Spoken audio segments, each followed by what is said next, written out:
Thank you. Welcome, everyone. Welcome to the county board meeting for June 23rd, 2020. We are on beautiful Crane Lake at Voyagaire Resort. What a great welcome we've had, and appreciate the hospitality. As you can see, it's beautiful outside, so we'll get right to the meeting so everybody can enjoy the day. It's customary for the St. Louis County Board to take a moment of silence to recognize victims of violence, foreign and domestic, and after we take our moment, we'll do the Pledge of Allegiance. So we'll do a short moment of silence, and then we'll go to the pledge.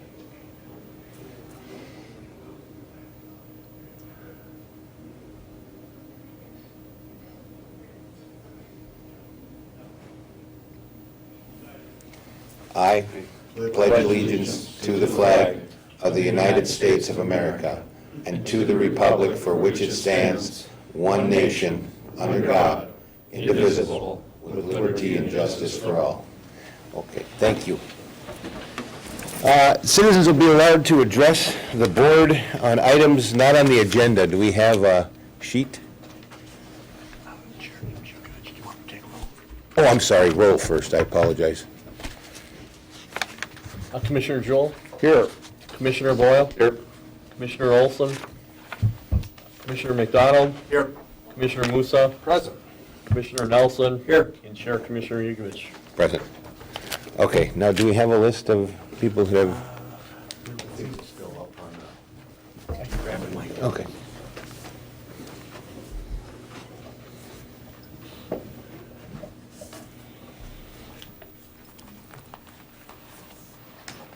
Thank you, Brian.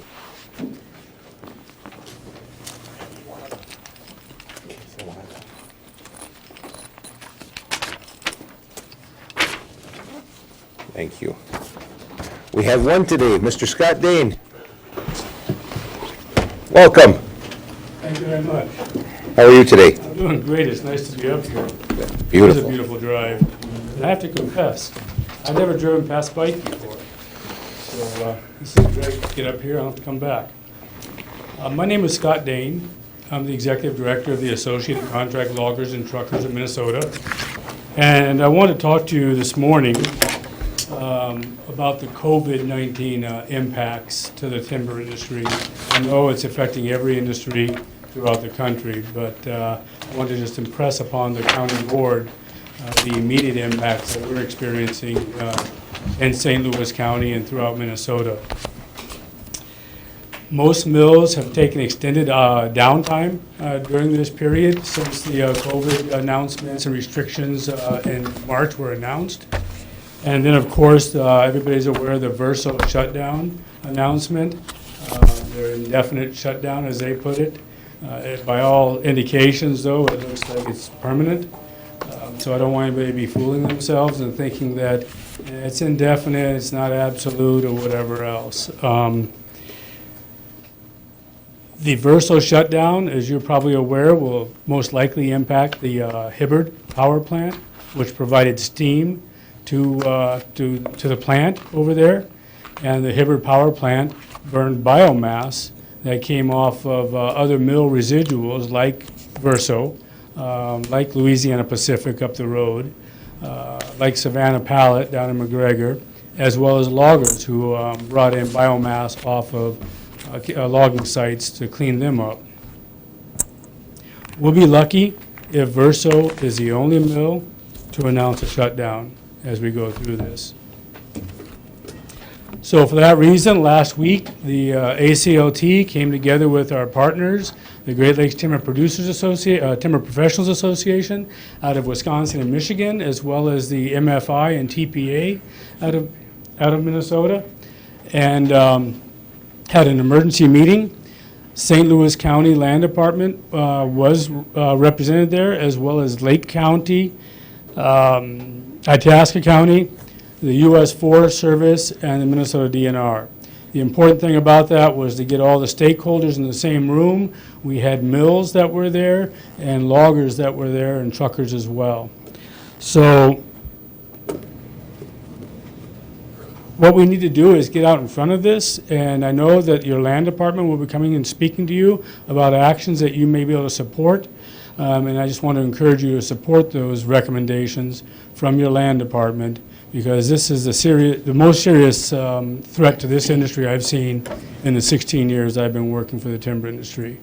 So we all need to come together and take action to support the industry, get through this mess, and get back to normal. It will impact not only the loggers and the truckers in Minnesota, but the mills in Minnesota as well. There will be no aspect of the forest products industry in the state of Minnesota that won't be impacted by this. As I mentioned on Thursday at the meeting, two things. First of all, this is nobody's fault as far as the land managers or the loggers or the mills for that matter. So there's nobody to blame, but we all need to come together and fix this and get through this. If you're a Verso supplier, you might have thought you dodged a bullet by your mill necessarily not being impacted, but I think you guys all understand, and if you don't, that most of the timber in Minnesota is a mixed species sale from the St. Louis County or whoever it's coming from. So when those loggers go in there, they have to harvest all the timber that's been prescribed to be harvested. So if there's spruce component or balsam component or birch component along with the aspen that may go to an aspen mill, and they've got no market for those off species, they can't operate that sale. Therefore, they cannot get the aspen to support the Louisiana Pacifics and the Sappies and Boise's and other mills in Minnesota. So everybody's going to be impacted by this. That's pretty much what I want to talk to you about. Now, I don't, correct me if I'm out of line on this, Mr. Chair, but I know you said we could address issues that weren't on the agenda. I grabbed an agenda and didn't quite see something else that I became aware of, and that's a grant for hazardous fuels mitigation. I'd like to touch upon that real briefly in 30 seconds, if I could. All right. I'm aware that there's St. Louis County is going to be receiving a grant for $280,000 for hazardous fuels mitigation on 110 acres, 2 parcels up in the Ely area, 1 down the Britt area. That's a good project because they're going to be addressing the balsam component, again, that has no market. That is a threat, a fire threat, a fire fuel. So that needs to be removed. But until I became aware of this, I don't think that the mainstream logging industry has had an opportunity to participate or bid on performing those services. And I just want to make sure that wherever that project goes, that the mainstream logging industry in Minnesota, especially during these times when they don't have any work, has an opportunity to participate and bid on performing that hazardous fuel mitigation work. Thank you. Thank you. Items listed on the board agenda, committee of the whole agenda, citizens will be allowed to address that time. Motions on the floor. So we're up to the consent agenda. So moved. By Jewell and Boyle. We don't need a roll call, do we? That is kind of nice. All in favor signify by saying aye. Aye. Opposed? Okay, motion carried. Thank you. Regular agenda, central management, intergovernmental. It's the findings of fact, conclusions, and order for the Westby Cartway petition unorganized township 20-228.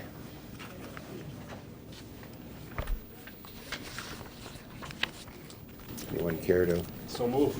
Okay, moved by Muself, support by Boyle. Discussion. Could you frame for us? I'm sorry. Thank you, Chair Jugovich and Commissioners.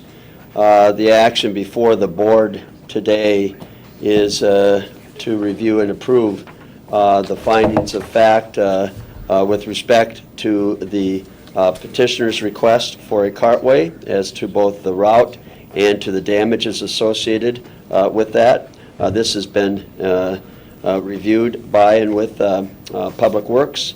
At this time, I think, and of course, we've had an extended public hearing to address the issues consistent with all cartways. But at this time, with your permission, I turn it over to County Attorney Mackey to just talk through the process a little bit and a little more in depth about the findings of fact and the resolution that's before you.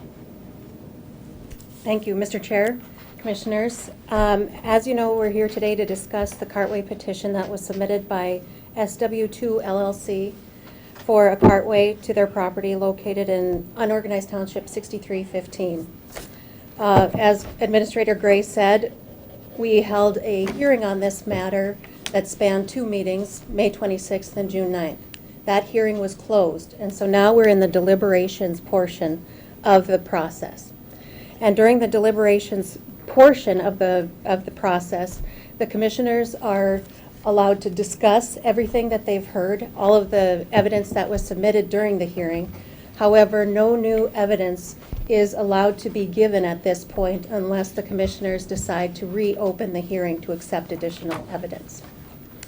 We have been made aware by Mr. Neff, attorney for some of the landowners over whose property the cartway is going to travel, that he does have additional evidence that he wants to submit.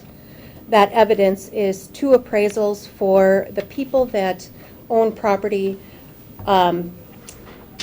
next to the platted road that has been utilized as part of the suggested cartway route. We don't believe that that evidence should be submitted and the hearing reopened for 2 reasons. One, there has been no change to the circumstances of this petition that would warrant an additional reopening of the hearing. They knew that the hearing was going to be scheduled for May 26th. They knew it was continued till June 9th. They had ample opportunity to get their evidence and submit it at that time, and they chose not to. They waited until the last minute to submit this evidence, and there's no reason that they should be allowed to do so at this point. The second reason that we don't believe that the evidence or the hearing should be reopened to accept this additional evidence is that we don't believe it's relevant in any way. You've heard throughout the discussion of the hearing references to the 40-year law. And the argument of Mr. Neff has been that the 40-year law has essentially extinguished the platted road by operation of law, meaning nobody's taken any action, it just went away. And the county does not agree with that position at all. There's a specific statutory process for the vacation of platted roadways, and it requires going to district court. It requires a petition of the landowners that are affected by it. That has not occurred. And because there's a specific statutory process for this to occur, that isn't superseded by a general law like the 40-year law. And so we don't believe that anything related to that platted road and the damages related to that is relevant here. It's our assertion that because that is a platted road, it was never owned by the 2 landowners that are affected by it. They haven't paid taxes on it, and they had every opportunity to avail themselves of the vacation process, but they didn't do so. So for that reason, we don't believe that the hearing should be reopened. As to a second process matter, I wanted to refer to the standing rules. There are clear rules when it comes to deliberations after hearings with St. Louis County. And one of them, 5.04, relates to voting, and it says, only those commissioners attending the hearing may deliberate and vote. And in this instance, Commissioner McDonald attended part of the hearing, but wasn't able to attend the second part of the hearing. Therefore, to ensure that our process is observed, I've advised Commissioner McDonald that he should not engage in the deliberations and voting on this matter. Beyond that, you've been given a resolution with findings of fact, conclusions, and order. That is the staff suggestion, county staff suggestion. You're free during your deliberations to move to amend it in any way that you see fit. Thank you, Mr. Chair. Comments, questions, anyone have anything? Do we have speakers on this since we? Mr. Chair, I believe that we do. I know Mr. Neff is here, and Mr. Westby, I believe, yes. So there will be people. And again, we've heard a lot from people throughout the whole process. I think that observation of the 5-minute time frame is probably a good idea in this instance, just because we have heard so much already. Okay, and this will only be discussion, there won't be any new evidence? No, well, the board could move to reopen the hearing to accept new evidence if it desires to do so. Again, that's not my advice, but it's the board's prerogative. Right. I think we've had ample time. We've been 2 meetings, so let's just proceed with speakers. Oh, and Mr. Chair, I do know that Director Faldesi is also here to discuss location if that issue comes up. Okay, excellent. Okay, we will observe the 5-minute rule, but if you have comments or you'd like to speak, Mr. Neff? I'll go ahead if I could then, Mr. Chairman. Scott Neff, representing the respondents in this matter. And I want to thank the board for considering this matter and devoting its attention to this. As I stated to you 4 weeks ago, I understand these are not the most favorite things for county board members to deal with. But I also want the board to understand that our position from day one has not been opposed to a cartway, it's been opposed to the route. And that's the issue that I want to address to you. And I also want to address the fact that we have 4 appraisals. 2 came in a little over 2 weeks ago. The other 2 we just were able to receive in the last 2 weeks. And I realize that this is considered late, but you have to also consider the time of year, and trying to hire quality appraisers at this time of year is a real challenge. And so we've been pushing to get that in. The primary concern we have is that the focus of this matter has been misplaced. From inception, it's been about providing the easiest route to the petitioner rather than looking at the impact and damage to the affected landowners along the route. The lack of focus has played out in multiple ways. The first of which was the county advocated for use of this paper road, even though its public dedication expired more than 20 years ago under the Marketable Title Act. And you've heard me talk about this. You have a very extensive brief that we provided to the county attorney. I'm not going to go into this in depth, but I just want you to understand there are 7 exceptions, 7 stated clear exceptions to the Marketable Title Act. The most common ones are federal government or possession of the property. The others are things like public service corporations, railroads, etc. There is no exception for public dedications of land. There simply is not.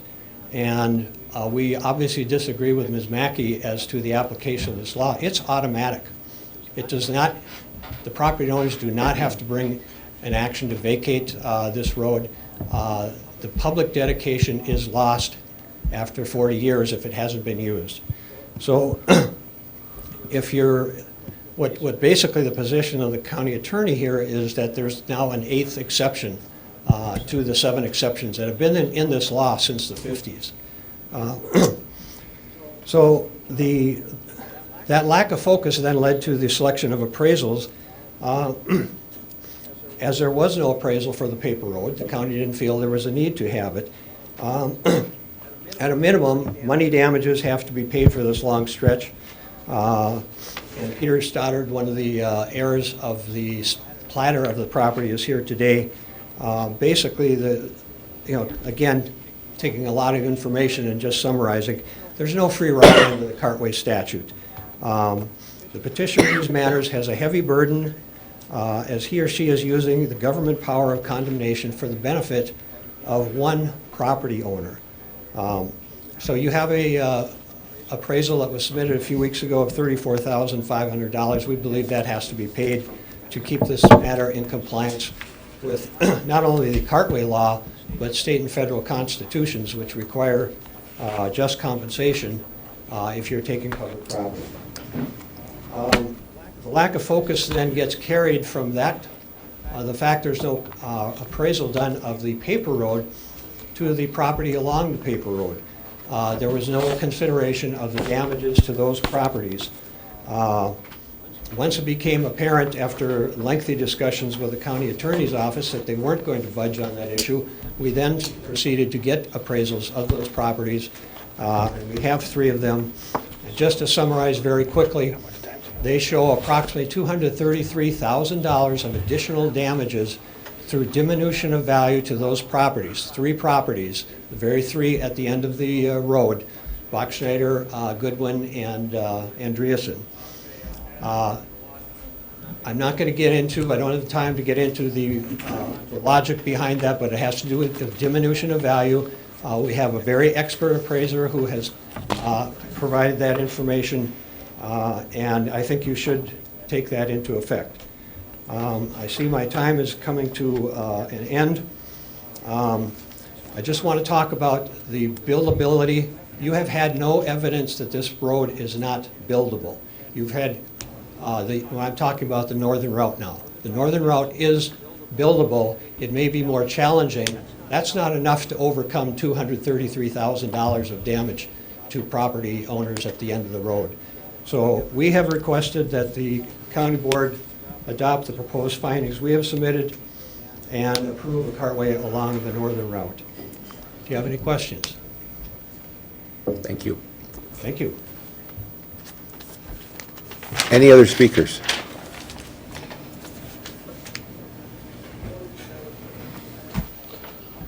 May it please the board and attending participants. I am Tim Westby, 12639 20th Street Northwest, Lakeland, Minnesota. One of the owners of SW Squared, the petitioner in this matter.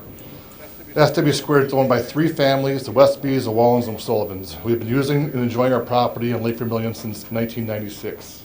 I bought into ownership in 2011, but it's been the same 3 families using this property over the last 25 years. Over the course of this time, we have never had any sort of noise complaints, nor disturbances, or law enforcement calls. Not one single neighbor has had any complaints directed at us until now. Our goal is to build a driveway to our property that respects our neighbors' properties and does as little harm as possible. The board needs to know that this process started in May of 2018. We first contacted our attorney, Kelly Clune, 775 days ago to ask her whether it was feasible to do this. The property is only accessible by water. And for several months of the year, in the spring and the fall, we cannot reach our property. This has not been a rushed process. We repeatedly agreed to delay the process of our first hearing with you, voluntarily agreeing to move it from October of 2019 to May of 2020 for more research. The proposed findings of fact conclusions order as presented in your agenda packet come with unanimous St. Louis County recommendations to approve. Support from the county engineer, the Public Works, and Surveying Office. There have been multiple correspondence, visits, and surveys and realignments. There is no northern navigable route because the ridge doesn't allow for it. We postponed the first hearing for another site visit to determine if there was a buildable route. The result was no buildable route. Topography does not allow for one. A 23 to 25% grade in slope is not buildable and will not allow year-round access to our property and would be unsafe. This type of topography would require extensive switchbacks, causing more damage to trees and land. Attorney Neff has simply utilized delay tactics, causing both the county and the families that own SW Square to incur additional costs. Staff time, surveying costs, and attorney fees. Example of last-minute delays: late presentations of northern route, late presentation of surveys, late presentation of appraisals. He now seeks to delay again and force a route that is not even viable or buildable. To be clear, it is our intention to build a cartway in that way that maintains privacy and reduces damages. We have no intention of removing all trees in a 33-foot swath. We try to go around the trees. We're only going to be using about 16 feet. Wherever possible, we will leave trees standing. We are not going to be having a major roadway through there. We desire a road to our property, the same right that all neighbors enjoy. Plan to building a driveway that respects our neighbors' privacy. I respectfully request the board adopt the proposed findings of fact, conclusions, and order as presented in your agenda packet. Thank you. Any other speakers? Okay, I think that's it. Is anybody? All right. Chair, I just would ask for a roll call vote. Okay. Thank you. We are on the discussion phase, Mr. Yes. Chair? Yep, did you have, oh, no, we're just looking for if anybody has any comments or questions on the board. Just discussion. Yes. Thank you, Mr. Chair, if I may. You know, we started into this process, and with all due respect, the county board doesn't have to like this process. It's in law. This is a duty that has been prescribed to county boards, to township boards. And we have only two responsibilities in it. One is to establish the route, the other is to establish the damages. Mr. Chair, respectfully, we have gone so far afield that I am embarrassed. This has not been about following the law in the state of Minnesota. This has been about somehow helping or trying to prevent a road that might somehow give more access to an area of the Boundary Waters canoe area. We've heard it over and over again from our fellow commissioners. You know, let's ignore what the county surveyor said. Let's ignore what the county engineer said. Let's ignore what the county attorney said. And by gosh, let's push that northern route. Because maybe that'll help stop this. Mr. Chair, again, I'm embarrassed. We had but one job to do under the statute. We had our experts. And St. Louis County, this isn't to somehow build up anybody's ego, believe me. But within our Public Works Department, within our Surveyor's Department, within our Attorney's Office, we have some of the best public officials in the state of Minnesota, bar none. I'll put them up against anybody's. Other counties call us constantly looking for how to. They don't do that because we're not good at it. They do that because we're very good at it. Look, Mr. Neff's doing a heck of a job. Okay? I mean, if I was on the respondent's side, I would be very pleased with what he's done. Because he's done everything he could possibly do to try and prevent it. Delaying? Hey, it might go away. Drive the cost up? It might go away. But the fact of the matter is, we have but one job to do. I don't really care about the neighborhood squabbles out there. I mean, my goodness, shooting off fireworks on the 4th of July? What a horrible thing. Noise at the cabin? I got to tell you, I spent the better part of 6 days with my kids up at a cabin that we rent once a year. You know, they make a lot of noise. They make a lot of noise. And when you own the property, if you're not disrupting anything else, guess what? You can make noise. These folks have a right to have a drivable route into their property. That's what the state statute says. It is not the north route. Our experts have told us it's not the north route. We should have been done with this weeks ago, Mr. Chair.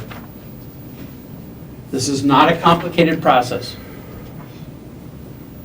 We should have been done with this weeks ago. So I am pleased to see the findings of fact. I am pleased to vote in the affirmative on this matter. And again, the next time we see a cartway, I hope we're looking at the cartway and not the politics, because I'm growing very, very tired of the politics. Thank you, Mr. Chair. Sure. So, just to be clear, this has nothing to do with the politics. Commissioner Nelson loves to twist things and make them about politics. I will say that I will vote no, because I think the northern route is the more appropriate route. It may be harder, it may be more difficult, all of that. But this is about what I think, having heard the testimony, is the appropriate route. And so Commissioner Nelson may vote in the affirmative because he likes the route that has been suggested. But I, for other reasons, believe that it should be the northern route. And it has nothing to do with the boundary waters.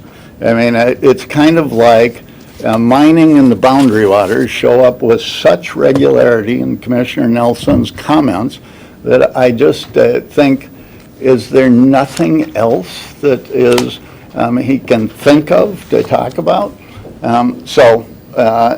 You can be embarrassed, Commissioner Nelson, and people are embarrassed with regularity about different things, but this has nothing from my perspective to be embarrassed about.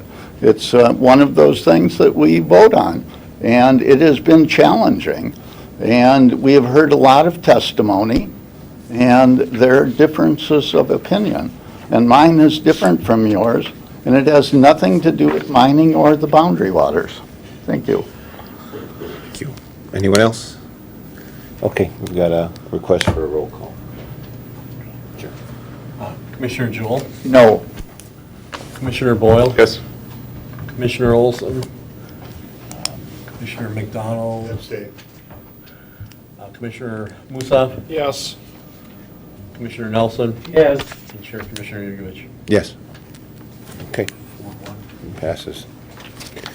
Okay, thank you very much.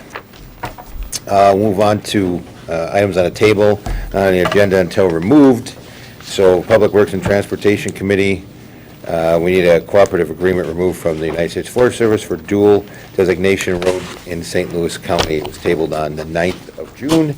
It's letter 20-206. Kick off the table. Okay, motion by Boyle, Second. second by Jewell. All in favor? Aye. Opposed? Okay, motion carries. All right, I'd move it. Go, he can move. Commissioner Nelson moved it. okay. Nelson and Jewell. Chair Jugovich, Commissioners, the action before the board is to authorize an agreement with the United States Forest Service, enabling our Public Works Director to have that discussion. And this establishes jurisdiction and maintenance responsibilities for dual designation roads. They may be jewels of roads too, by the way. But for dual designation roads. The issue here has been an agreement that expired back in 2010. Director Fawley is here and can talk a little bit about it, but I think the concern was, and clarification was sought by Commissioner Nelson when this was tabled, and it's about the maintenance and jurisdictional responsibilities. And the short story is that the United States Forest Service remains responsible for the maintenance of the roads, and that we will have still be designated as dual designation routes. But Jim can clarify a little bit further on that point. Thank you, Chair, Commissioner Jugovich, and Commissioners.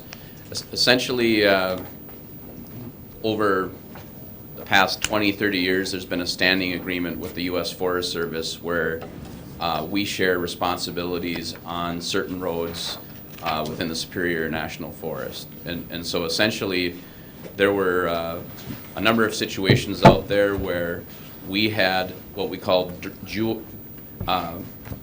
dual jurisdiction roads, where basically we have county road designations, and at the same time the U.S. Forest Service had their forest road designations on the same roads. And so essentially this agreement set out who was responsible for what on those dual jurisdiction roads. Over the years, we've essentially simplified those situations to finally what you see before you is a list where there are roads out there that continue to have the dual jurisdiction. We have a county road number on them. We still claim them as a county road. The Forest Service has a number on them, and essentially they're maintaining them. They're doing the physical maintenance of the road out there. And so that is the listing of roads that is left. Those roads that we maintain as county roads and claim as full county roads, we've taken those off the list, and the Forest Service has removed their jurisdiction on those, and those just look like plain old county roads now. We wouldn't call them dual jurisdiction anymore. So this is kind of the remainder of the roads where we would say we share jurisdiction with the Forest Service. And it just so happens that in these cases, this entire list is maintained by the Forest Service to whatever level of service they're prescribing for them. Commissioner Nelson. Mr. Chair, I pulled this down to get some more information from Director Faldesi. You know, the fact of the matter is that politics is never part of this board, but politics is part of what happens up in this area, up in this neck of the woods, when it comes to federal forest roads.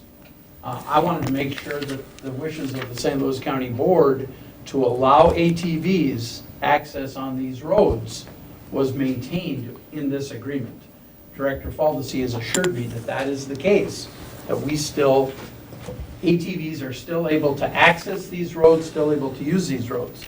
Because the fact of the matter is that sometimes when things change in Washington, things change up here. And they change pretty dramatically sometimes. And I wanted to make sure that the hard work that a lot of these volunteer groups up here have been doing, and the work that they've been able to get through the Federal Forest Service at this point in time, that we were not doing anything that potentially could damage that in the future. I have been assured of that. I'm comfortable with this relationship, and quite frankly, it does highlight the fact that St. Louis County hosts millions of visitors to the Superior National Forest on a regular basis on roads that, quite frankly, are paid for by St. Louis County taxpayers. And that's why when we hear the comments on sales tax and some of those other things, that's the opportunity for those folks to actually participate in paying for something that they're using. Thank you, Mr. Chair. Anyone else? Thank you, Mr. Chair and Commissioner. Maybe one other thing. If we were to remove the jurisdiction that St. Louis County claims, we would have to go through a separate process on any one of those roads like we normally would. So that would come back to the board as a vacation process. So we'd have to go through a whole separate deal for that. Anyone else? Okay. All in favor signify by saying aye. Aye. Opposed? Okay, motion carries. Thank you. Commissioner McDonald? With Crane Lake. Yeah, Mr. Chair, I was just going to note that typically we ask for the opportunity for local representatives to address the board, specifically as part of our citizen comments, and I'll turn it over to Commissioner McDonald. I think we're on the same wavelength here, so why don't you go ahead and... Again, I am glad that we had the opportunity to get up and see this beautiful area, and it is not the end of the road, it is the beginning of the road.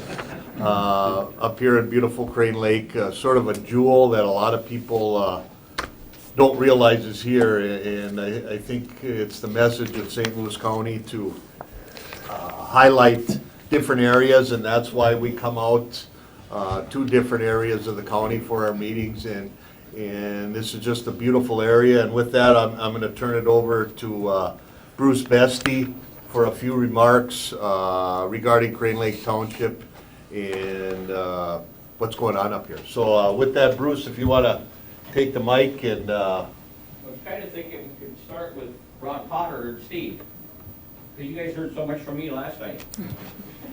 But all the people that are watching. Well, good morning. Thank you very much for our opportunity for us to show you the projects that we've been working on. Our partnership with St. Louis County is fantastic. We're looking to do more. From our perspective, we are completing or working on an environmental assessment right now on about 150 mile of trail opportunity to connect Cook or Ash River and Capitogama to our trail system. That should be completed in November. We're working on a trail system or trail segment between this place here, Voyagaire, connecting Crane Lake community with the Vermilion Falls Recreation Area. There's crew out there working on the west half of it today. We still have a little bit, probably about a half mile to work on here yet to pull into Crane Lake. Let's see, we're in the fall, probably going to work on a 5-mile stretch of connecting bike to the logging roads down there. They're called Holmes Logging Roads. That really does is it takes people off 7 miles of blacktop and about 8 miles of County Road 24 gravel road and puts them in the woods to get onto those trails. So even though we've asked you guys to help us open up the county roads, now we're working hard to get off the county roads. So the other thing is I believe that in the current legislation, if there's a bonding bill passed, I think that St. Louis County, Voyagaire Country ATV are still in both bills for $1 million. And so if you get a chance to encourage any of our legislatures, we'd sure love to see that get passed. So with that, thank you very much.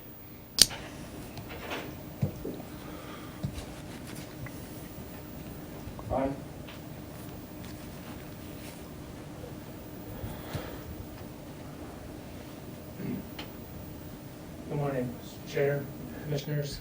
Thank you for the opportunity to address you this morning. I'm with the Prospector Alliance. We're working on a 250-mile ATV motorcycle trail system connecting Babbitt, Ely, Embarrass, and Tower to the North Shore. And we're also going to be connecting to the Voyagaire system. We've got about $2 million in bids out right now. The contractors are working. We intend to have this open by early September, end of August, what we're shooting for. We've been working on finalizing our leases, been working with Kim, and I think everything's fallen in place finally. It's been a 7-year-long process. We have all our environmental work done, all our permits are in place, obviously, so we're just pushing to get the main system open. We will be, right now, Lake County is our sponsor, but as we move into Phase 2, which will be connecting to East Range and connecting over to the Quad City system, we will be looking to St. Louis County to hopefully be our sponsor, because all of that activity will be occurring in St. Louis County. So that's, once we get this done, we'll be trying to connect this system, and our big plan is to connect Grand Marais International Falls to Grand Rapids, to have this a major destination for the country, to have a trail system that's not, it'll probably be 1,500 miles or more, so it'll be a major destination for the folks that are into that type of sport. So again, we thank you for all your support up to this point, and again, we'll be looking for your support in the future. So thank you.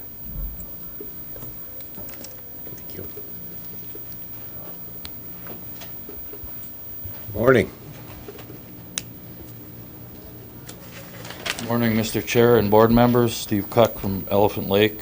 Want to thank you guys, like these guys said, for being a great sponsor, for helping us move these projects along that are so awesome, for enhancements for our businesses up here. Our little business on Elephant Lake at the end of 10 miles of dirt road. Great for snowmobiling. The ATV thing has really boosted our business. So it's still a long way from being done with the rest of our trail projects and stuff, but very impressive system we got started, and it's going to only get better. And with your help, it'll move along fairly flawlessly. I want to publicly recognize Mark Kylanen on our past projects with the bridge and with our Pelican River Overlook. He was very instrumental in getting things done for us, very helpful. So we want to thank him, because without that, we might not have had an overlook for our ride and rally last year, but he got that done very quickly for us. So thanks for that. And I also want to thank you guys for the James Dingholter little bridge at the end of County Road 180 by Black Duck Landing. That was pretty cool for our little community, and we appreciate the steps you guys made to make that happen. So that was awesome as well. So thanks for being good partners with our little communities up here. Thank you. Thank you.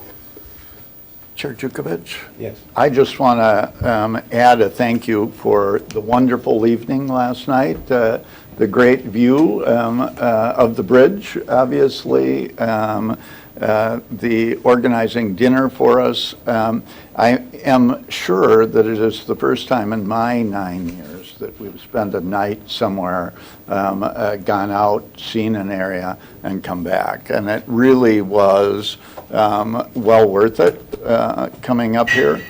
We know that you do it because you've come before us many times, but seeing it in action is really powerful. And it's, the work that you do here is impressive. So thanks.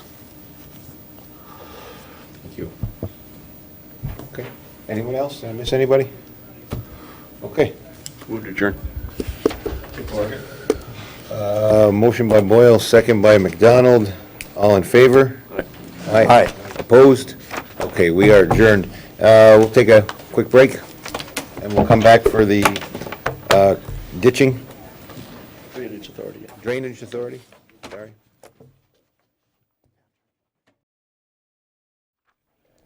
All right, here we go. Welcome back. Next we have for the St. Louis County Board is the St. Louis County Drainage Authority. I'll turn it over to Commissioner Nelson. Thank you, Chair Commissioner Yugovich. First order of business is roll call.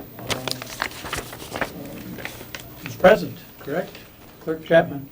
Commissioner Jewell, Here. Commissioner Boyle, Commissioner Olson, Commissioner McDonald, Commissioner Musa, Present. Commissioner Yugovich, Present. and Chair Commissioner Nelson. Here. First order of business is the approval of the minutes from the March 20th, 2018 meeting. Would someone care to move that? I'll move. Moved by Commissioner Yugovich. Is there support? Supported by Commissioner Boyle. Discussion? Seeing none, all those in favor signify by saying aye. Aye. Opposed, same sign. The motion is carried. Today we have a couple of public hearings that we need to establish. One is with a longtime partner for St. Louis County, EIP, and the other is a result of the meeting that we had some time back with a petition from some of the agricultural community. But the first one is the presentation of petitions for setting a public hearing for the presentation of petitions for partial abandonment of unidentified ditch system. And would someone care to move that for discussion? Moved by Commissioner McDonald, Second. supported by Commissioner Jewell. And I will turn directly to Attorney Mackey on this, please. Thank you, Mr. Chair, Commissioners. Before you today, we have a resolution to establish 2 hearings on 2 petitions that we received from EIP relating to the large wetland bank project that they have up in the Saxon Bog area. Director Foldesy told me that these are the last 2 items of that project, so this is exciting to see. These are just 2 petitions for partial abandonment of portions of the unidentified ditch system and County Ditch 1. And the statute requires that EIP serve the petitions on the auditor, and that the auditor then present them to the county board, which they've done here today, acting as the drainage authority, which they've done here today. And now the only, or the action here today is to set hearings on the petitions for partial abandonment to occur on July 28th at the Virginia Government Services Center. Very good, thank you, Attorney Mackey. Questions, concerns from board members? Seeing none, all those in favor signify by saying aye. Aye. Opposed, same sign. The motion is carried. Next order of business is a presentation of a petition to repair County Ditch 4 by the auditor's office and setting a public hearing on that. Moved by Commissioner Yugovich. I did. Supported by Commissioner Musa. And again, I will turn to Attorney Mackey to please frame this issue. Thank you, Mr. Chair, Commissioners. Pretty much the same situation here, only this is a repair petition, not a petition for partial abandonment. This petition was served on the county auditor and is being presented to the County Drainage Authority. And again, we are setting a hearing on the petition to occur on August 4th at the St. Louis County Courthouse in Duluth. Thank you, Attorney Mackey. Questions, concerns? I do have a couple of quick questions on this, the information that I would like to get prior to I note that the petition has a number of signatures, but I also note that there's a number of open spots. And I don't know what the requirement is on that. And secondly, I would like to know how much of this ditch system is immediately adjacent to or affects tax forfeited lands. So as this moves forward to this public hearing, those are two of my big concerns. Questions, concerns from other commissioners at this point? And the reason I'm concerned about the tax forfeited lands, obviously that's the county's fiscal participation in this, is if we have affected tax forfeited properties. Correct? Okay. Folks, if you think cartways are fun, ditches make cartways look like cheesecake. Okay, so we've got a good partner there, but this one on ditch number 4, it's the first time in my tenure that we've had a petition come in front of us. We've had talk of them, but it's the first time. Questions, concerns, again, before we set the public hearing? Seeing none, all those in favor signify by saying aye. Aye. Opposed, same sign, the motion is carried. Is there any other business to come before this body at this point? Administrator Gray, nothing? None. Motion to adjourn would be in order. So move. Supported by Commissioner Yugovich, supported by Commissioner Boyle. All those in favor signify by saying aye. Aye. Opposed, same sign, the motion is carried. Mr. Chair, back to you. Thank you. That was quick. Oh. All right, welcome to the Committee of the Whole agenda. We have a number of things to go through, but right now, would you take a roll call for that, Phil? Commissioner Jewell, Aye, are here. Commissioner Boyle, Commissioner Olson, Commissioner McDonald. Here. Commissioner Musa, Present. Commissioner Nelson. Here. Chair Commissioner Yugovich. Present. Thank you. Consent agenda, anything need to be pulled? Mr. Chair, I would move the consent agenda, but I would like to pull item number 8. And I'm going to be asking that we just send that back to administration for additional information. A lot of stuff to pull together there. I think it's good stuff, but a lot of stuff to pull together that I have questions on. Okay, support by Boyle. All in favor signify by saying aye. Aye. Opposed? Okay, motion carries. Regular agenda, Public Works and Transportation, Commissioner McDonald. Thank you, Mr. Chair. One item on the agenda today, Board Letter 20-238. It's a resolution authorizing state aid advance, and I would turn that over to administration to frame, please, and I know Director Faldesi is here as well. So.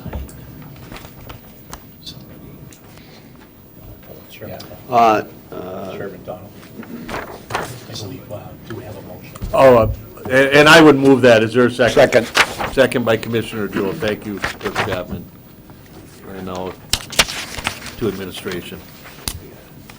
Thank you, Chair McDonald, Commissioners.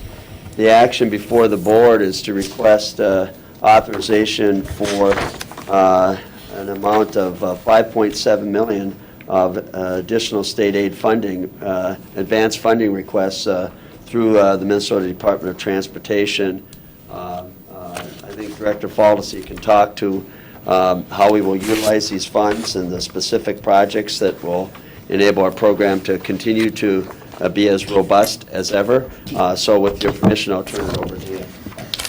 Thank you, Chair, Commissioner McDonald, and Commissioners. There is a revised board letter and resolution that was passed out this morning, so hopefully you're referencing that. We had a couple of project numbers that we need to correct or update.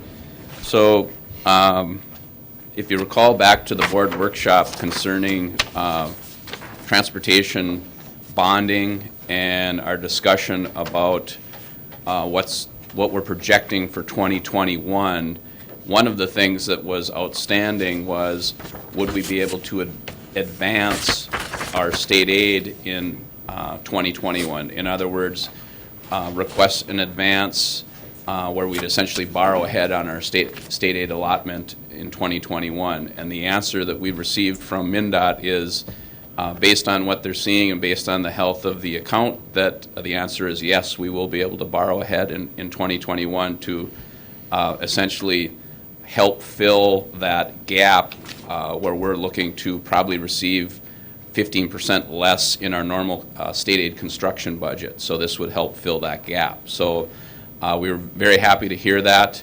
Normally we wouldn't be making this request this early in the year. This would be something that would come at the tail end of the year for 2021. But thinking that other counties are maybe looking at advancing where they normally wouldn't, we wanted to get this resolution out early, get our foot in the door with MnDOT with our request, so hopefully we're kind of at the head of the line when they're considering advances. So this is a request. There's no guarantees that we'll get this, but looking at the condition of the state aid account as a whole for the state, their answers right now are, they call it condition green for the account, which is good, and so at this point they're saying this request will be fulfilled. So this will help us hopefully fill that gap if we have a reduced state aid allotment in 2021 and help deliver our program. Jim, could you reiterate the up to amount that we're requesting?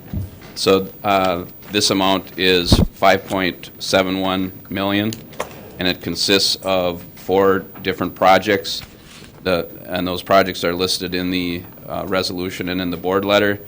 The first 2 projects are federal projects, and typically when the state is looking at it, making an advance, they prioritize the federal projects higher for that matching amount when they're giving advances, so that's why we use those 2 projects. The reality is we're looking at our 80 to 100 plus projects that we deliver, and we choose projects that make sense to request the borrow ahead against. But the reality is we're looking at it as one giant program, and essentially, this would be what we're falling short in the program. So, and putting this into perspective, our state aid construction amount is about $18 million. So, you're under 50% of the normal allotment. And we, if you recall, this is about the same amount that we borrowed ahead for this year, for 2020. Commissioner Nelson. Thank you, Chair Commissioner McDonald. Director Faldesi, does this impact in any way the need to continue to move forward with the request that you had earlier for bonding? So Chair Commissioner McDonald, Commissioner Nelson, and Commissioners, that no. So this will help us deliver what we intended to deliver in 2021. We would, in order to deliver the program, we would still depend on bonding to fill those gaps as well. Commissioner Tom? Go ahead. So, and I don't know who this question is to, but where are we at in that bonding process? So Chair Commissioner McDonald, Commissioner Nelson, our intent is to bond in the end of third, early fourth quarter. I guess I would suggest that we have a meeting of the Finance Committee in the near future to chart a path forward. And, Mr. Chair, we'll work with the auditors. We've had some preliminary discussions with our financial advisor on this, and we can, now that we've got a more clear sense of the numbers, which Director Faldesi has continued to refine. This board supported up to $30 million, and we're exploring what that right level is, and suspect it'll be in the $25 or $26 million range, coupled with this financing and other impacts. So we'll be looking at that, and we will set a meeting with the Finance Committee in advance of bringing anything back to the entire board following the conclusion of the discussions with Springstead. Very good. Thank you, Mr. Chair. Any further comments? Commissioner Joel. Just a quick question, which is really, I guess, separate. But as we've tracked sales tax, where are we at with the sales tax. Chair, Commissioner McDonald, Commissioner Jewell, and Commissioners, we've received full payment for March timeframe, and that was down about 12%. And we figure that, March timeframe was probably half affected by COVID closures. We're waiting to see what April brings, and, hopefully, we really hope that it's probably in that same ballpark, but we'll see.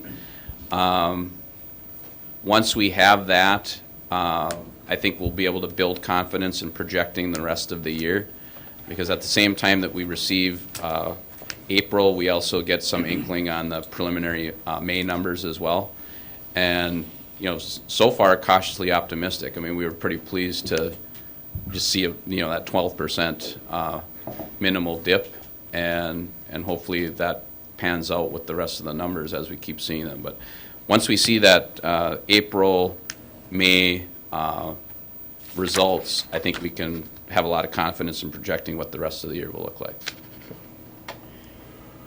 Commissioner Joel, just to add to that, there's approximately a 2-month lag on the actual reporting of the results. So it's a little bit hard. It's not as timely, but we do get some preliminary indicators as we get each month for the following months. And again, our hope is not to see as dramatic a downturn as we discussed in our board workshop, but that's going to play out. And of course, June, we've seen an uptick in activity. We're also trying to sort through the internet-based sales, which I think is really important. We've seen an upsurge in that. We want to be able to identify and quantify that, but we think that there's been some strong support in that, particularly going into the April or into the May timeframe. So those are all things that we're looking at, and our initial calculations, I think, are looking more positive than we discussed at the board workshop, but still a downturn, and that contributes to both the bonding requests and to the advance requests as we look to maintain our program levels and deliver as much as we can on an aggressive scale to continue to see those outcomes on our pavement quality index and other meters. So again, I think cautiously optimistic is a good phrase. I think we're probably 45 days out before we can really fill in the board as to where we think we're going. But we'll continue to keep you advised and work with Auditor Nielsen, who is also tracking that with Finance Director Christensen. So, and this is the one area of our budget that has been the most sensitive to, I think, the COVID on an external basis, the impacts. I think we're at or above 95% collections on our property taxes for the first half. That doesn't include any additional collections from prior year delinquencies, and nor does it factor in where people have made applications for a waiver of penalty to July 15th to pay. That is not yet incorporated into that 95% number. So we're seeing, not unexpectedly, outstanding commitment by our citizens and businesses to work hard, even in these difficult times, to get their property taxes in. So kudos to our residents and business community. Commissioner Nelson. Thank you, Chair Commissioner McDonald. And given this opportunity in this summer construction season, the level of work that I am witnessing out there, the orange cones that I'm driving around, I could not be more impressed. Jim, please relay that on to your engineers and your staff that's out there putting in the long, hard hours to oversee these projects, because we have a number of them within the Quad Cities area this year, and I could not be more impressed by the level of work that's being performed. Thank you. Thank you, and thank you, Chair Commissioner McDonald, for all that stuff that's happening out there. Thank you. Anyone else? Again, I'd just like to thank Jim and administration for the proactive approach to get in the front of the line to get this state aid advance, and I think it keeps us on track for, like you said, the projects that are in the works, and kudos to everybody. You know, I firsthand see the James Street project in Ely and how that's moving along, and it's amazing what gets done in a week in one of those projects, so thank you.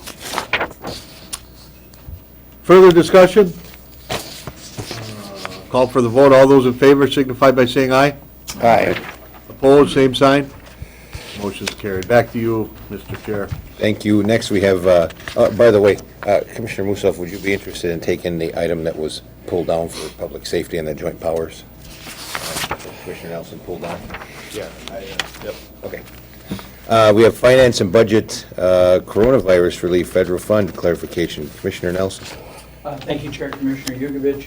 We do have a resolution on coronavirus relief federal fund certification, directing staff to develop programs to address community needs that may be funded from CARES Act proceeds. I would move it. Is there support? Support. Support by Commissioner McDonald. Administrator Gray, this is why I love government. We're approving something that the state can't get done, but let's hear about it. Thank you, Chair Nelson. I kind of smiled a bit, or grimaced, one of the two, when Chair Jugovich said clarification, because we're still awaiting the outcome of the legislative session and allocation of this federal CARES Act funding bill.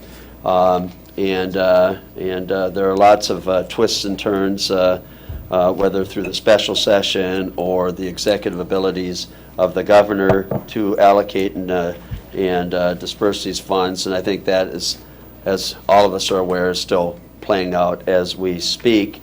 The action today is to certify to the Commissioner of Revenue that in accordance with the requirements of the Federal CARES Act, that we will spend any aid distributions that we receive through this coronavirus relief federal fund, so that by taking this step, we are in compliance with the requirements of the Act and the ability to receive these monies when they are available.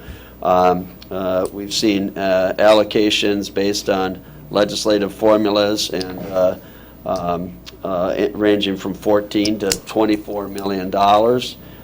It remains to be seen what the outcome will be. One of the first priorities is to utilize these funds to address St. Louis County costs that have been incurred. There will be funding for cities and townships as proposed currently. For small cities or townships, I think under 200 population, there's a modest set aside for actual expenditures that would be administered by the county. But one of the specific steps required as we continue to work through these programs, Director Johnson is here, and Matt and Deputy Administrator Fritzinger, and actually several others, including representatives from the Auditor's Office, have been working on looking at programmatic themes that we would present to the board when we know what we're working with and what the criteria are.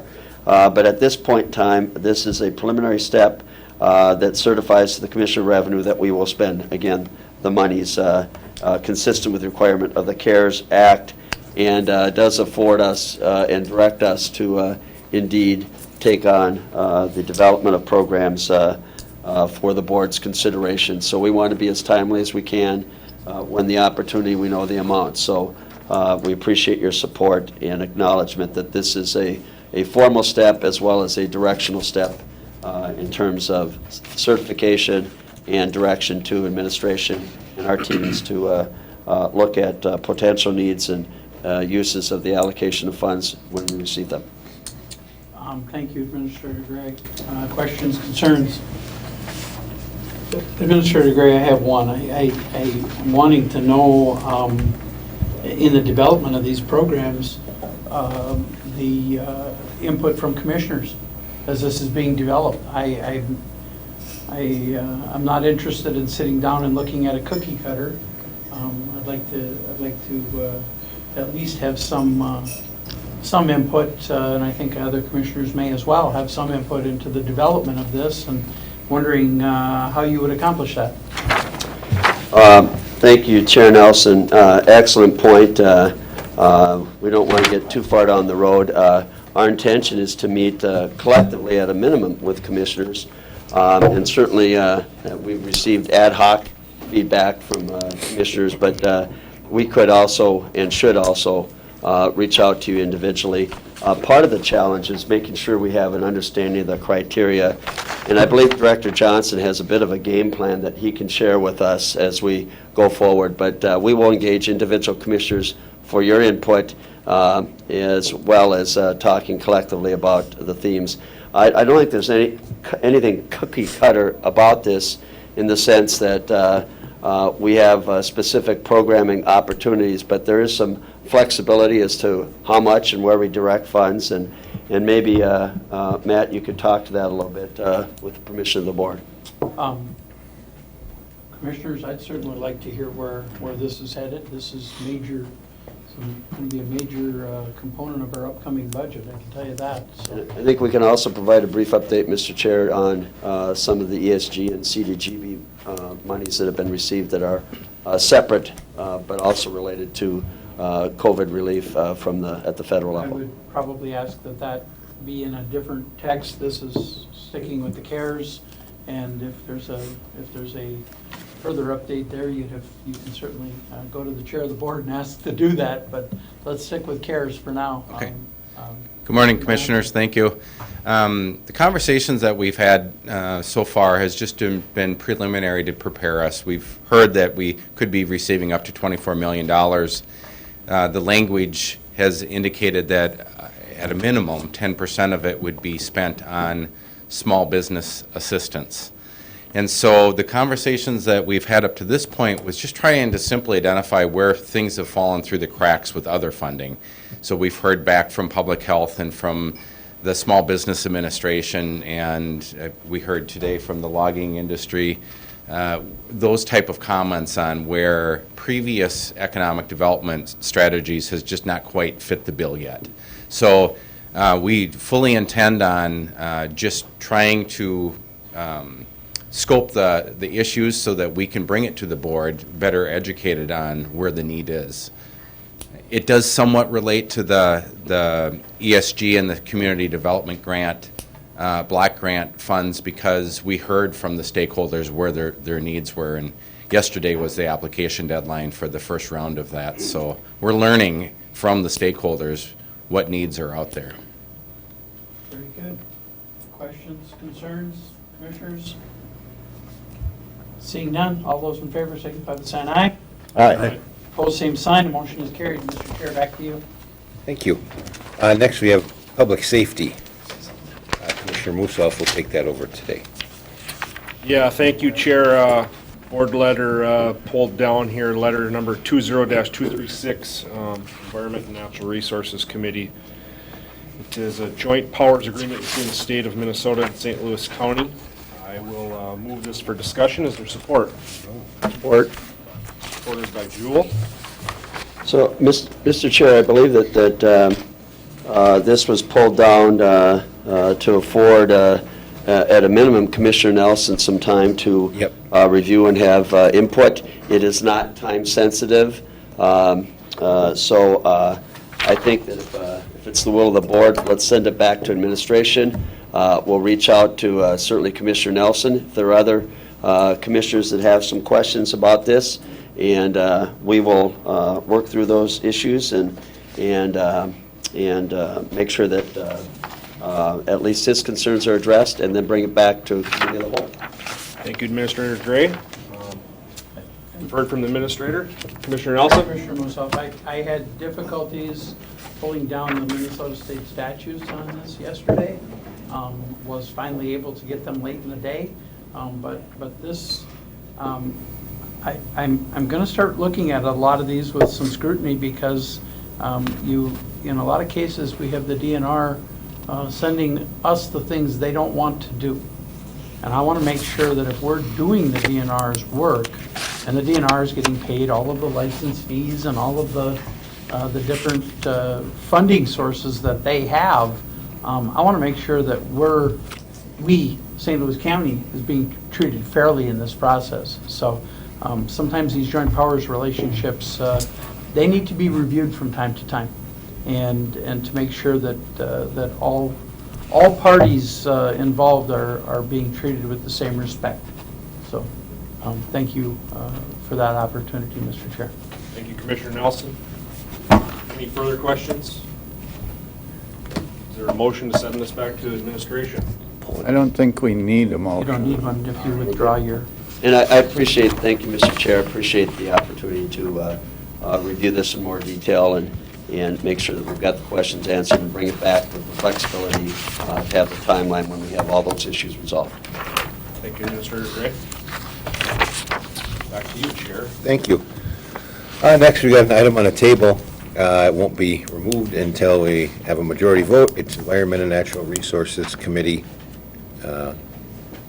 Commissioner Musal's the chair. Yes, thank you, Chair. Tabled is letter number 20-227. It's repurchase of state tax forfeit land, the Donahue Homestead. That has been tabled since June 9th. I will make a motion to remove it from the table. Is there support? Supported by Jukovic. Administrator Gray, are we? I believe it's non-debatable on tabling, so I think it's just a motion to take it off the table, and then we can have discussion after that. All right. Is there discussion? Or we need a vote, excuse me, all in favor? Aye. Same sign against? Ayes have it. Motion passes. Discussion. So I would move the item. Mr. Chair, if I could jump in and maybe from a parliamentarian standpoint, it's appropriate to move this, but the request from administration is to send this back so that we can have more time to review the final outcome. Quite frankly, in hindsight, we didn't need to table this since it was on committee of the whole, but that was specifically the motion. So I apologize for the awkwardness, Mr. Chair, but we'd like some additional time to review the final conclusion and recommendation to the board. And we've had this discussion with the commissioner of the district, Commissioner McDonald, and that's fine with him. So with the board's request, we'd like to pull this off of the committee and bring it back when we're ready for prime time. Thank you for the clarification on that one, Administrator Gray. Mr. Chair, point of order. Has this been moved and supported at the previous meeting? We tabled a motion. There must have been a motion.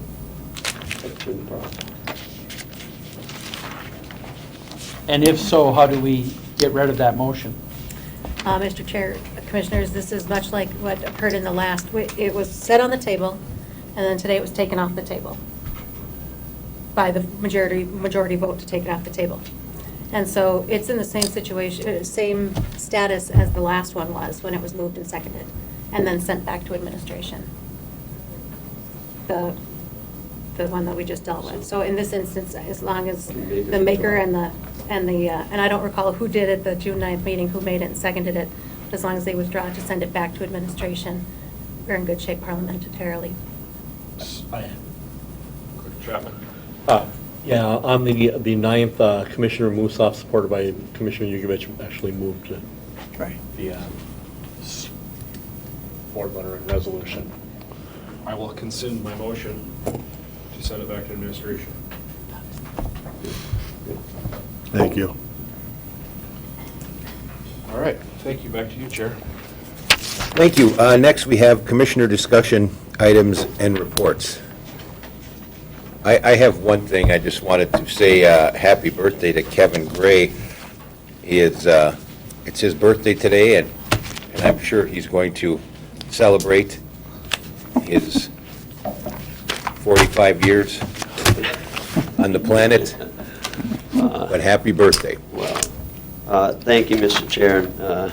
I can't think of a better way to spend it than with my colleagues at St. Louis County. Wow, wow. He is smooth. He is.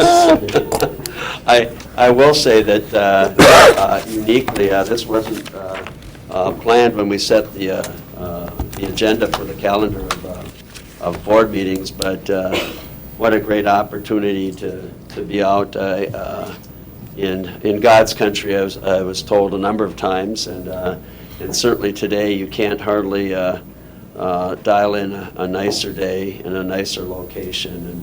And so for those who are listening or have a chance to visit this area, I think as you noted, Chair Jugovich, or maybe I think it was Commissioner McDonald, this is the beginning of the road and a great opportunity to recreate, and I hope that we can all do so safely, and it looks very optimistic for the summer here. So definitely they're open for business, and I encourage people to visit the area. It's wonderful. Thank you. Another thing I just want to touch base on quickly, it feels good to be back with all of you. It feels good to be back having a normal meeting. I don't know what normal is moving forward, but this feels a lot more normal than it has. Obviously, we want to make sure that we follow rules and regulations, but at the same time, I am happy to see all of you and hope to move forward with these meetings. Moving forward, I think, where's the next one? In the courthouse in Duluth, July 7th. So thank you, everyone. Thank you for everyone that helped set this up. It's been an outstanding experience, so we appreciate everything. Commissioner Nelson. Thank you, Chair, Commissioner Jugovich. And beg your indulgence just a little bit. I know it's extremely important for me to articulate and enunciate everything that I say, because it is, people love to have the target. So I will be very, very clear in my messaging. One, for those bureaucrats and those others who think they're going to get rid of me in 2 years, I will be running again in 2.5 years. I love doing what I'm doing for the people of St. Louis County. Thank you, Mr. Chair, for pushing to get these meetings reestablished as in-person meetings. Trying to meet from five different locations is nearly impossible. And I truly feel bad for you as the chair. We're 6 months into your chairmanship year, and we have yet to have any semblance of normal. Is that a reflection on me? No, it is not, Okay. Mr. Chair. It's a reflection on a whole lot of factors. But again, it is important. I will make these comments very, very clearly, again, so that I don't have the scrutiny. I can defecate at this board if someone would like me to, or I can raise my hand and tell my chair that I need to leave. That's what I did. And was roundly criticized and received as many emails, hate mails I might add, as any one person should ever receive in their life. I have been an employer all of my adult life. I have employed a number of individuals of color. I want to relay one short story to you, because, you know, it isn't what people perceive, it's actions that people actually take. If we don't think we have racism in our community, we are wrong. We do. I experienced it about 1.5 years ago when I hired an African American male who was coming out of a institution that he was placed in because of some crimes that he had committed. And I thought he needed a chance. He's a business major, smart kid, good guy. And I'm standing out at the gas pumps and I'm pumping gas in my own car. And I have a neighbor of mine come over and tell me that he's not coming to my station anymore if that blankety-blank N-word is still working there. And my answer in a second was, we're going to miss you. We're going to miss you. By the way, he was shopping back there a week later. And that young man has moved on to another job. And I understand he's doing quite well. That's just one instance, folks. And I don't walk around with it on my sleeve. I just don't. And I'm never going to. But I don't have any others in my district. I have no others in my district. They are all my constituents. And I don't care if they're red, green, black, blue, yellow with pink polka dots. I don't care if they're man, woman, if they live an alternative lifestyle, it matters not to me. I care that they have an issue with St. Louis County and that they need my attention to address that issue. It's the only thing I care about. We have a couple of issues. And part of it is, as a St. Louis County Board, unless we start meeting like this, and unless we start getting our employees back into their offices and dealing with the issues that are at hand, folks, we are causing a number of issues in our community that are unintended consequences. I'm going to bring those to the board every time from now on. I don't bring them to Kevin anymore individually, because then it gets twisted around and my fellow commissioners don't think that that's important. Maybe it isn't in their community, but it is in mine. I've gotten calls from 3 septic installers, designers. We're not getting inspections or designs approved for 6 weeks. 6 weeks. The season is short, folks. We're holding planning commission meetings via the computer. We had an instance just this past week where one of Commissioner Yugovich's constituents did not receive, in my opinion, a very fair opportunity to present their case. And I spoke with Planning Director Johnson already on this. These individuals deserve an opportunity to be heard. In this particular case, the information that was presented to the neighbors was in error. And the individual never got an opportunity to have that discussion because of the awkwardness of the situation. But folks, I've got construction people out here that want to work. They want to work. And they rely on us getting permits to them in a timely fashion, both on the septic end and on the planning end. I've got a constituent up in Commissioner McDonald's district where the father's trying to build an addition for his disabled veteran son. Come on. Our people need to get back to work. And are they working from home? Yes and no. And I can give you specific examples. Yes and no.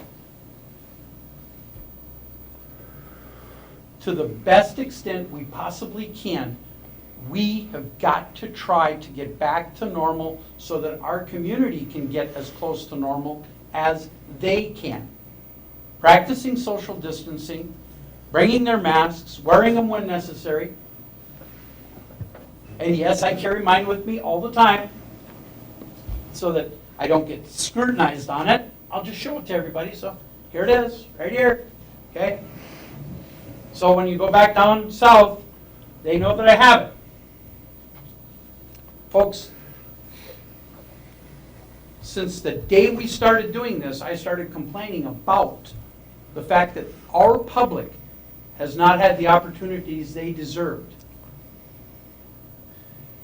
I did that because I think it's the job of commissioners to challenge administration, to challenge our bureaucrats. I'm sorry, you can criticize me for calling them bureaucrats. If you got another word for them, it isn't, I don't know what it is. Government employees. But to challenge them to do their best. And right now, folks, we're not doing our best. And that includes this board. It includes, in my opinion, including myself, the members of this board, and it is something we need to get done again, because when October 31st comes, all of those opportunities for septics and planning and all those other things aren't going to be there. Commissioner Musov's friends in labor are looking for work. I have friends in labor looking for work. All of you have friends in labor looking for work. Summer is short up here. So we better get our acts together and move forward and get our department and our people back to work so that we don't have these situations happening. And again, I will bring all of them in front of this board that I hear about, because after taking a couple days off to think about all of the criticisms, I have more resolve today than ever to continue to do what I do and what I have done for the many years I've been here. Mr. Chair, I have one issue that I would like brought up at a future board meeting. I think our St. Louis County website stinks. I think this message to all commissioners is just it's an opportunity for people to spread venom. If people have a concern for me as a commissioner, and I've asked for this already, it hasn't happened yet, but I've asked for it. If people want to contact me as a commissioner in the 6th district about an issue in the 6th district, or want to contact me, period, I have an email address. My cell phone number is 994-2128. They can call me. I return the calls. I return calls. But the fact that these messages go through and get sent to everybody, and everybody's scrutinizing, well, what happened on this and what happened on that? What a tremendous amount of wasted time is spent because we have a website that spreads the venom that people want spread. If you have a pothole on your road, on your driveway, if you need a new culvert, if your ditch is plugged up, you don't need to send an email to 7 commissioners and all 12 departments. It needs to come to a commissioner, and the commissioners go on to the departments or go to that department. So I'm going to be looking for some changes to that website. And I want to make sure that people have the opportunity to get to the people that are going to make a difference. Because I got to tell you, I see the comments that are sent in there, and I know they're not in my district, and I feel like I should respond. But they're not in my district, so I don't respond. But if we want to keep doing what we're doing and losing that amount of what I call productive time as a result of that communication format, I think we as commissioners, I know we never decided how to do it, and now I think it's time that we decide how to fix it so that it doesn't end up on Dana Kazel's desk. It actually ends up on their commissioner's desk. Because I'm anxious to take care of the issues that are in my district, as well as I'm anxious to help other commissioners in their district when they ask. And I do have commissioners that ask. And I am always willing to be as helpful as possible in getting those issues addressed. So I would like, and I don't know how we do this, Mr. Chair, but I would like to see us have a conversation on how that communication from the public is routed, how it gets to us, and a situation where the misinformation does not get spread from 20 different locations. Thank you, Mr. Chair. Chair Jukovich? Yes. So, the main way to spread the coronavirus is to speak in a closed room at some length and have germs spread out, and then be taken up by the air conditioning system and spread. The best way to not have that happen is for everybody in the room to be wearing a mask throughout. And for me, unlike Commissioner Nelson, as the eldest member of the board, which I don't spend a lot of time talking about, I'm not willing to be around you as you spew your germs, as Commissioner Nelson just did for 10 minutes, because I don't know that he doesn't have the coronavirus. I would love to be back to normal meetings, but I am not willing to put my family at risk or others at risk by hanging out, as we have in this space, with the majority of people not having a mask on. We have commissioners, the majority of you don't have them on. And you are, if you are positive, putting the rest of us at risk.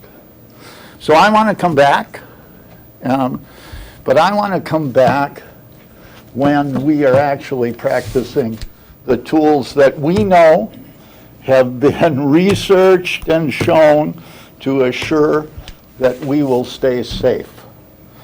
And I don't want, as we had other people in the room today who are older, to put them at risk because one of us is actually carrying the virus and wandering around.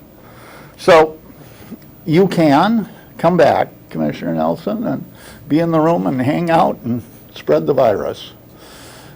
I am not coming back until we have some kind of agreement on how we're going to protect each other and the public who might show up. And then the second thing I want to say is that I am more than willing to challenge our staff about work they might or might not do. But everything I know at the moment is they are doing yeoman's work and yeowoman's work in a time of great struggle. And everything may not be perfect, but I'm amazed at what gets done by people from wherever they are working. And I'm sure lots of them want to be back at work as well. But I want to say, yes, we can go after folks because of a person here or there not doing their work. But that's not my sense of the Public Works Department or the Sheriff's Department or the Social Service Department or Land and Minerals. None of those do I know are not doing their work. And I want to really affirm again and again and again that we have great staff. They are doing great work. And I want that out there as loud and clear as possible. And if there are people who aren't doing it, let's quietly go and let administration know, and in a normal way, deal with people who aren't doing their work. But I don't want this idea that our staff aren't doing their work spread wildly. It's not true. They've been working really hard.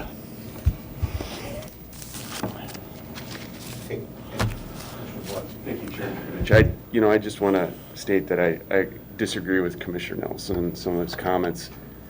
Again, I think that this county has done a very admirable job of dealing with the first pandemic that we've had in 102 years. What we did is and what we continue to do is keep our employees safe and keep our constituents safe. And moving forward, we have to do that. Moving forward, we don't know it's going to be gray. This is the most contagious virus we've seen in our lifetimes. It will come. And when it does, what we're doing right now by socially distancing, wearing masks, the only thing because we have no cure, this is all about not inundating our hospitals, overwhelming our medical professionals, our doctors, our nurses, our respiratory therapists, where they don't have enough ventilators. where they have to triage who lives and who dies, because that's what happened in New York. That's what's starting to happen in other cities across the U.S. This virus, we thought that heat might slow it down. Some of the hottest states in the U.S. are now seeing the worst of it. It's one where we just have to evolve with the virus. And with that, the most important thing I can do as I think, being a commissioner, is, again, keeping everyone safe. I don't think there's anybody on this board that doesn't think that. The one thing we cannot do as a county board is make this a political issue, which is being done at a federal level. I absolutely disagree with that. And moving forward, I think we all should call each other on that. This is about keeping each other safe, keeping our most vulnerable people safe, our loved ones, we all have, and move through that. It's tough times. Last night I talked to a couple folks that have been seriously impacted with the loss of jobs in the healthcare professions. It's hit healthcare as hard as everybody else. We will get through this. It's going to be a rough road.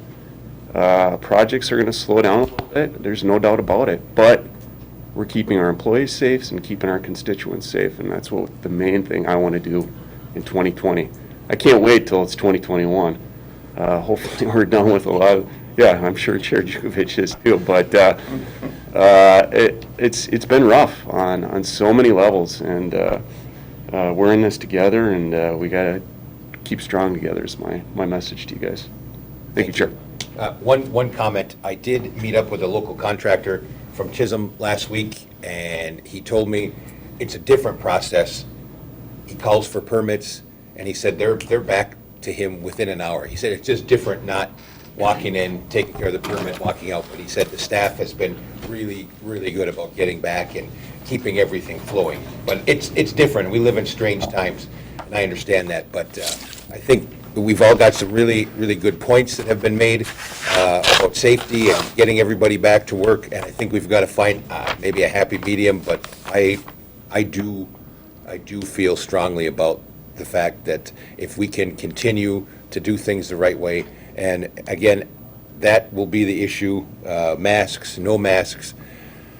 I think that's called by the individuals. We'll see how it plays, but, you know, I do think meeting together is important.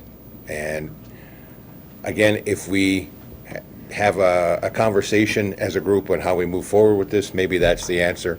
But I am very, very pleased to be here in person with everyone. Chair Jukovich, just one thing. So it is a personal decision to wear a mask or not, right? The problem with it is that if I'm at risk and your choice is to not wear one, you're putting me at risk. And so that choice is a choice that is, I think people have to think about. And it's something that we clearly have made a decision about as a board, or at least a number of people have, that it's that risk is not there, that you're not putting other people at risk, and that's a choice, you know. But the statistics and the research is pretty clear. That is the way people get the disease, and you stop it by huge numbers by wearing masks. So it's just that those are the facts, and our public health department makes that clear. So for me, you know, I'm gonna be checking in, I think, for a while via a website, because that is, I'm not gonna take that risk. Commissioner Joe, I wholeheartedly respect your decision. I understand. I think this pandemic is going to change how, as a nation, we move forward. I do. I think you'll see more meetings with WebEx or Zoom or whatever the case may be. I think you will see maybe how important broadband will be, because there are people that don't have the ability to do that and want to work from home. It wasn't about safety at the time. It was about getting accessibility to the internet. So I think things like this are going to change how we move forward. I think, if nothing else, hopefully, we become more about washing our hands and doing things such as that would help prevent the spread of a virus. But I just don't think we ever go back to normal as we knew it last December or November. Thank you. Commissioner Nelson. Mr. Chair, again, I need to enunciate very, very carefully. I don't recall making any wild accusations. I spoke about issues that constituents had brought to me. That's what I did. I happen to live in an area where some of those 38,000 ISTSs are located. Some of my fellow commissioners don't. I understand that. I understand that we have planning and zoning out in St. Louis County. Some of my fellow commissioners don't have issues with planning and zoning because they're administered by the city.